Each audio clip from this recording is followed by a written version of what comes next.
추석 명절이 다가옵니다. 이 추석은 동아시아 문화권의 전통 명절로 음력 8월 15일입니다.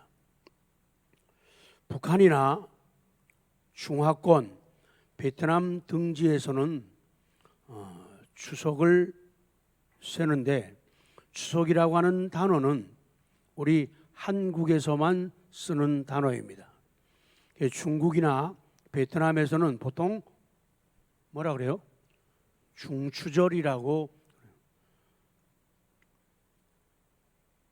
중국의 추석은 중추절이라고 해요. 그래서 춘절, 청명절, 단오절, 그래가지고 이 사람들은 굉장히 크게 생각하죠. 근데 결론은 안 믿는 사람들은 이 명절을 맞아서 미신에게, 우상에게, 그리고 지신, 또 집에 있는 가신, 물에 있는 수신, 이런 신들을 많이 만들어 가지고 농사를 지어도 그것이 그 신들의 은혜라고 해가지고 그렇게 생활을 하고 살아갑니다. 그래서 명절에는 조상의 산소에 가서 성묘를 하죠. 시대가 바뀌면서 그들의 문화나 전통이나 또 신앙관들이 많이 바뀌었지만 그래도 아직까지도 그런 성묘에 애착을 가진 사람들은 남아 있죠. 벌초에다가 신경을 많이 쓰고 심지어 어떤 분들은 생명까지도 거는 분들도 있지요. 그런데 우리 믿는 사람들은 미신적 행위를 버리고 하나님께 대한 감사 예배를 드리고 가족들과 이웃들과의 따뜻하고 훈훈한 시간을 가지고 어려운 사람들, 고마운 분들, 사랑하는 사람들에게 넉넉한 마음을 전하는 그런 절기로 자리를 잡고 있습니다. 하나님의 백성들은 초막절이라고 해서 우리 추석과 가장 비슷한 모습을 가지고 있죠. 장막절이라고도 하고 추수를 마무리했다고 해서 수장절이라고도 부릅니다. 그래서 이런 모든 절기들은 추석의 일반적인 제사를 뺀 이런 분위기들은 우리가 죄사함 받고 구원으로 우리를 이끌어 주시고 또 풍성한 복을 누리게 하심을 감사하며 드리는 그런 절기입니다. 근본에 이사야 40장 12절 이하의 마지막 말씀의 핵심은 27절에서 31절이거든요. 31절 시작. 오직 여호와를 앙망하는 자는 새 힘을 얻으리니. 아멘. 여호와를 앙망하는 자는 새 힘을 얻으리니 그러거든요. 그런데 여기서 항상 그 앞에 나오고 있는 오직이라고 하는 말에 초점을 맞추고 관심을 가지지 않으면 안 돼요. 이 오직이라는 말, 그는 영어에서 but라고 하는 말이죠. 오직, 다만, 그러나, 그럼에도 불구하고 이게 but예요. 그러니까 그 40장 30절에 보면은 소년이라도 피곤하며 곤비하며 장정이라도 넘어지며 쓰러진다. 그리고 31절에 오직 바트 그러는 거예요. 그러나 이거 중요한 거예요. 소년도 약해지고 흔들리고 피곤하고 장정들도 청년들도 쓰러지고 무너진다. 그러나 그거예요. 그러나 여호와를 앙망하는 사람, 원인 없으신 유일한 존재이신 창조주 하나님, 그분의 고유한 성호가 여호와예요. 그분의 영광스러운 신명, 하나님의 이름이 여호와예요. 그 여호와를 앙망하는 사람, 그 하나님을 앙모하는 사람이라는 거예요. 앙망한다는 말은요, 우리 말은 대로 hope, 희망한다 그 말이죠. 기대한다 그 말이죠. 그러니까 하나님을 기대하고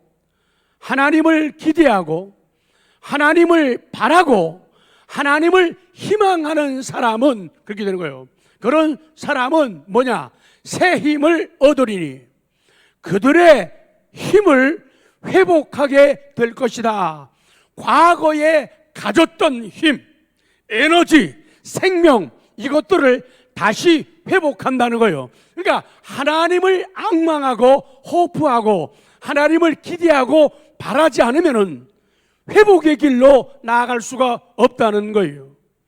그래서 근본에 우리가 명절을 앞에 두고 어떻게 명절을 보내야 할 것인가? 명절에 누가 가장 생각나고 명절에 어떤 분이 가장 소중하게 자리를 잡아야 되는가? 이것이 명절을 잘 지켰느냐 안 지켰느냐 판가름한다 그 말씀이에요. 하나님께서는 이사야 선지를 통해 가지고 이런 결론, 하나님을 앙망하면 새 힘을 얻는다, 재개할 수가 있다, 갱신할 수가 있다, 새롭게 된다 말씀을 하는데, 이런 결론을 내리기 위해서 하나님이 어떤 분인가를 다시 소개하고 있는 거예요.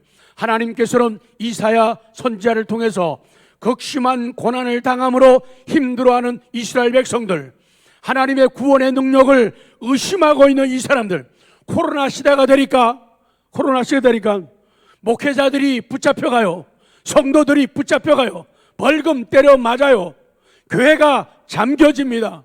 그러니까 사람들은 하나님이 없다는 것이죠. 그리고 하나님의 은혜와 하나님의 능력은 무시되어지고 땅바닥에 떨어지고 있는 그런 세상을 우리가 만나고 있는 거예요. 이스라엘 백성들이 바벨론의 포로가 되어가지고 70년 세월을 고생하고 힘들게 살다 보니까 너무너무 그들의 폭종하에서 힘들게 고국을 떠나고 헤어지고 서로 죽어 떠나게 되고, 그러다 보니까 고향 생각이 나고, 그리고 성전 생각이 나게 되는 거예요. 그 전까지 그들은 불평과 원망과 짜증이에요. 정말 하나님은 안 계신가 봐, 하나님은 우리를 사랑하지 않는가 봐, 이런 지경까지 이르게 되었다는 거예요. 그럴 때 하나님께서 이스라엘 백성들에게 소망을 주기 위해서 하나님의 살아계심과 건재함을 나타내기 위해서 이사야를 통해 가지고 하나님의 말씀을 주고 계시는 거예요. 이제 모든 의심하는 일들을 버려라, 모든 원망을 버려라, 그리고 하나님을 앙망하라, 한없는 위로와 능력을 주시는 하나님을 앙망하라고 말씀하고 있는 거예요. 하나님은 여호와를 앙망하는 자에게는 독수리의 날개시며 올라감 같게 하시고 다른 박질에도 곤비하지 아니하겠고 걸어가도 피곤치 않는 은혜를 주시겠다고 약속을 하는 거예요. 오늘 코로나의 힘든 시대를 살아가는 이 시대의 교회들이요, 그리고 살아가는 성도들이요, 우리 모두는 극심한 고난을 당하고 있습니다. 정말로 사방을 둘러보면 엄청난 죽음의 위기가 우리 옆에 가까이 와 있어요. 정말로 어찌할 수 없는 연약한 모습들을 우리는 깨닫고 발견하게 됩니다. 그리고 하나님의 은혜를 구하게 되는 거예요. 하나님 되심을 의심하는 세상이 되었고, 하나님의 구원의 능력에 대해서 불평하는 시대를 우리가 맞았습니다. 오늘 희망의 말씀을 듣는 저와 여러분 모두가 되기를 원합니다. 바로 하나님이 필요합니다. 바로 이사야에게 나타나 말씀을 주신, 이스라엘 백성들에게 말씀을 주신 이 하나님이 필요합니다. 바로 이 은혜와 이 능력이 우리에게 필요합니다. 첫 번째 말씀이에요. 그래서 하나님이 어떤 거냐, 우리가 추석을 앞에 두고도 정말로 내가 믿는 하나님, 내가 선택한 하나님 이전에 나를 선택하시고 나를 사랑하시고 나를 붙들고 계신 그 하나님이 어떤 하나님이냐, 비교할 수 없는 하나님이라는 거예요. 그 누구와도, 그 무엇과도 어떤 미신과 어떤 우상과도 비교할 수 없는 하나님 이것을 확인하고 있는 거예요. 첫 번째, 성경에는 누가라고 하는 말과 그가라고 하는 말이 기록되어 있습니다. 누가, 우선 12절에서 오늘 본문 17절은 하나님은 창조자로서 어떤 인간 모사 나옵니다. 모사라 말은 카운셀러예요. 상담자예요. 하나님은 창조자로서 어떤 인간 모사, 어떤 인간 카운셀러나 강한 나라에 비교할 수 없는 지혜를 갖고 계시고 권능이 탁월한 분이라고 말씀하는 거예요. 그러면서 누가 헤아리고 누가 재고 누가 달아보겠는가? 12절 시작. 누가 손바닥으로 바닷물을 헤아렸으며 뼘으로 하늘을 쟀으며 땅의 티끌을 대에 담아 보았으며 접시 저울로 산들을 막대 저울로 언덕들을 달아 보았느냐. 그렇습니다. 12절과 13절은 누가로 이어집니다. 이 누가는 하나님이 아닌 다른 어떤 것들이에요. 어떤 사람들이에요. 어떤 권력들이에요. 어떤 우상들이에요. 하나님께서는 모든 만물을 주관하심에 있어서 능력과 지혜에 있어서 충족하신 분이다. 그러므로 그 누구도 여호와의 사역에 대해서 힐난할 수가 없다, 그 말씀이에요. 기록되어 있는 바다, 하늘, 땅이 나오죠. 바다나 하늘과 땅 이런 것들은 용량과 크기가 무한대하다. 한이 없다고 표현할 때 하늘을 묘사하고 바다를 묘사하고 땅을 묘사해요. 그래서 하나님의 은혜를 말할 때 하늘 같은 하나님의 은혜, 바다 같은 하나님의 은혜, 땅보다 더 넓은 하나님의 은혜, 이렇게 표현하는 거예요. 그래서 그 누구도 어떤 그런 하나님의 능력을 헤아릴 수가 없고 담아볼 수도 없고 저울로 달아볼 수가 없다, 그 말씀이에요. 그리고 13절 시작. 누가 여호와의 영을 지도하였으며 그의 모사가 되어 그를 가르쳤으랴, 그러는 거예요. 하나님만이 하나님을 지도하고 하나님만이 하나님을 가르칠 수 있다는 말이에요. 그러니까 그 누구도 하나님을 지도할 수가 없어요. 누구도 하나님을 지도할 수가 없어요. 지도한다는 말은요, 그 사람을 이해시키고 그 사람을 세우는 일을 할 수가 없다는 거예요. 13절 밑에 보면은 누가 그의 모사가 되어 그를 가르쳐, 없다는 거예요. 그 누구도 없다는 거예요. 누가 하나님의 모사, 카운셀러가 되어가지고 그를 가르쳤겠느냐? 그럴 수가 없다는 거예요. 여호와 자신이 가장 지혜로우시기 때문에 그 어떤 존재도 하나님의 모사가 되어가지고 여호와를 가르칠 자가 없다는 거예요.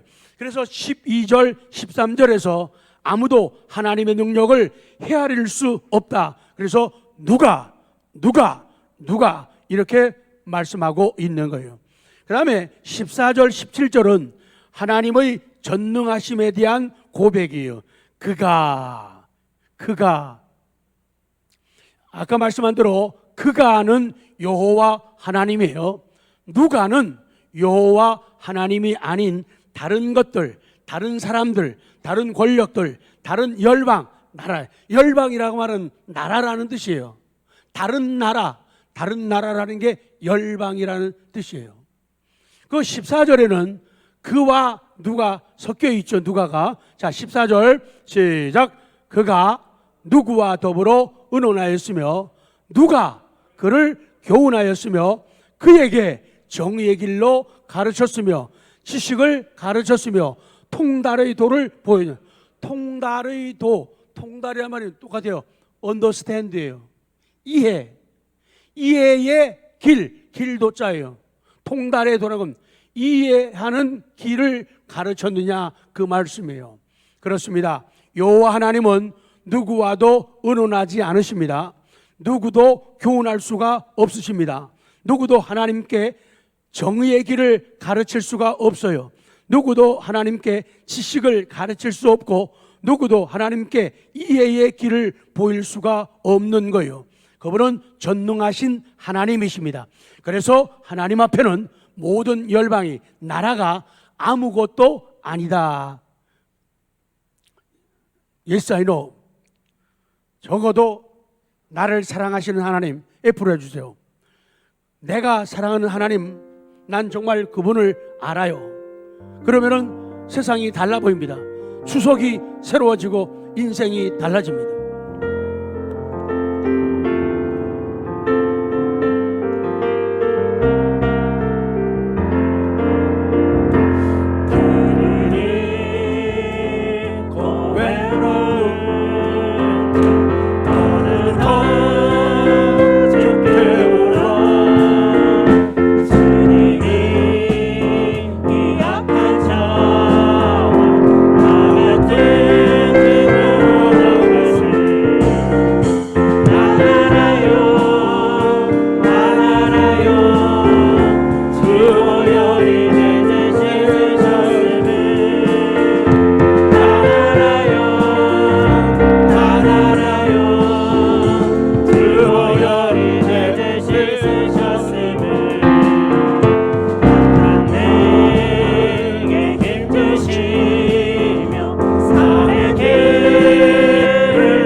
적어도 하나님은 성경이 계시하는 하나님은 이런 하나님이에요.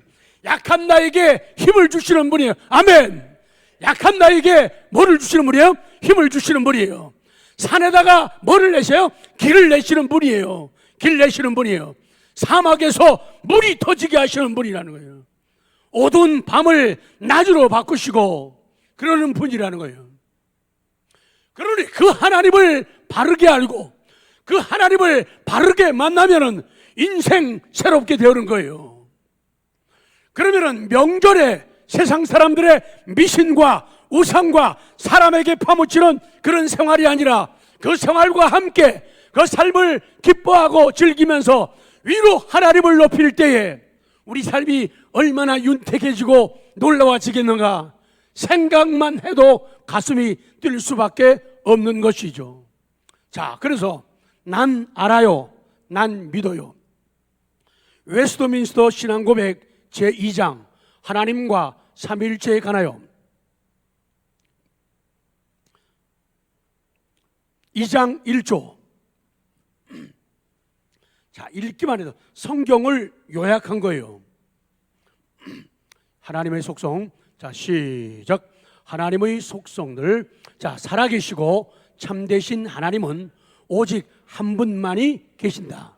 그는 존재와 완전성에서 무한하시고 가장 순결한 영으로서 볼 수 없고 몸과 지체가 없으시며 사람과 같은 성정도 없으시고 변치 않으시고 광대하시고 영원하시고 헤아릴 수 없으시고 전능하시고 지극히 지혜로우시며 가장 거룩하시고 가장 자유로우시고 가장 절대적이신. 뒤만 저기 할게요. 여러분은 두 자만 하세요. 가장 거룩하시고 가장 자유로우시고 가장 절대적이시다. 그거예요. 그 다음 그는 시작. 그는 모든 일을 자신의 변함없으시고 가장 의로운 듯이 계획을 따라 행하시되 자신의 영광을 위하여 하신다. 그거예요. 그러니까 하나님을 바로, 그러니까 이스라엘 백성들이 지금 바벨론의 포로로 인해서 너무도 고생 많이 하고 있어요. 소망이라는 게 없어요. 근데 하나님이 소망이라고, 하나님을 소망하라고, 하나님을 앙망하라고 그렇게 말씀하고 있는 거예요. 지금 세상도 마찬가지예요. 앞으로의 날들도 마찬가지예요. 힘들고 어렵죠. 힘들 때 사람을 보지 말라는 거예요. 누굴 보라는 거예요? 하나님을 보라는 거예요. 하나님을 앙망하라는 거예요. 그게 살 길이라는 거예요. 그러면 바벨론에서 이제 돌아가게 된다는 거예요. 돌아가게 하시는 분이 하나님이라는 거예요. 고국으로 간다는 거예요. 성전으로 돌아간다는 거예요. 얼마나 많은 사람들이 하나님 나라에서, 전국에서, 자기의 고국에서, 그리고 성전에서 멀어지고 떨어져 있습니까? 하나님을 앙망하면, 바라보면은, 희망하게 되면은 길이 열린다는 거예요. 자꾸 성경은 말씀해요. 열방들 바라보지 말고 섬들 바라보지 말라는 거예요. 그 어떤 것들 바라보지 말라는 거예요.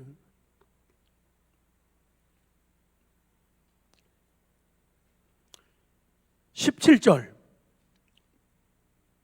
열방은 아무것도 아니, 그의 앞에는, 시작, 그의 앞에는 모든 열방이 아무것도 아니라 그는 그들을 없는 것 같이, 빈 것 같이 여기신다, 그거예요. 하나님 앞에는 모든 열방이 아무것도 아니라 nothing이라는 거예요. 열방이, 다른 나라들이, 많은 나라들이 있어도 아무리 큰 소리 치고 권력 잡았다고 뻥뻥 하는 것 같아도 하나님 앞에서는 nothing이에요. 없는 거예요. 아무것도 아니다, 아무것도 없다, nothing이에요. nothing, 아무것도 없다, 아무것도 아니다, 제로와 같다는 거예요. 하나님은 신경 안 쓴다, 그 말이죠. 하나님은 그들을 없는 것 같이, 빈 것 같이 여기신다. 그래서 17절, 18절이 본문의 결론이에요. 그래서 18절은 다음 주에 나오는 우상에 대한 말씀의 서론적인 역할도 함께 하고 있어요. 자, 두 번째, 나는 좋으신 하나님을 믿습니다.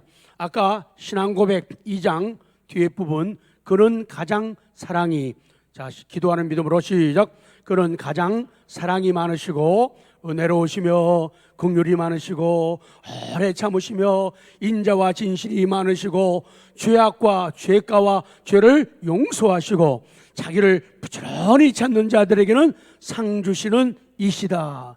진짜 이런 분 없다, 그 말이죠. 그러니까 하나님, 네 하나님 아나? 네 하나님 아나? 정말 하나님 알면은요, 우리 그렇게 살 수는 없어요. 자, 조금 더 남았죠. 동시에, 시작, 동시에 그의 심판은 가장 공의롭고 무서우며 모든 죄를 미워하시고 결단코 사면하지 않으시는 분이시다. 참 좋으신 하나님, 좋으신 하나님. 앞에서 마이크 잡고 해요.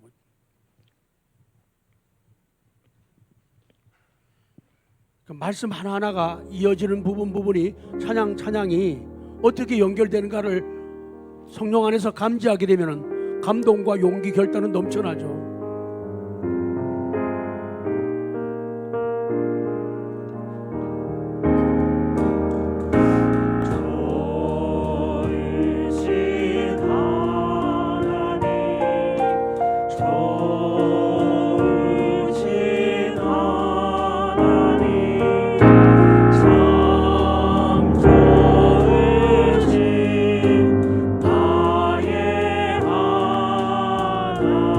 다시 한번 1절.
명절을 바르게 보내는 은혜가 저와 성도님들 모두에게 있기를 기도합니다. 미신적 행위를 버리라. 하나님께 대한 감사 예배를 드리라. 가족들과 이웃들과의 따뜻하고 훈훈한 시간을 가지라. 주변에 힘들고 어려워하는 분들을 배려하는, 그리고 사랑하는 분들, 존경하는 분들께 넉넉한 마음을 표현하는 그런 명절 되시기 바랍니다. 사는 날 동안 하나님의 놀라운 통치를 원하는 성도 여러분, 우리의 모든 통치권을 그분께 드리기를 원합니다. 하나님을 앙망하는 인생을 시작하기를 원합니다. 그때에 하나님의 통치가 내 안에서, 내 주변에서 이루어집니다. 오늘 말씀 여기까지만 드리겠습니다.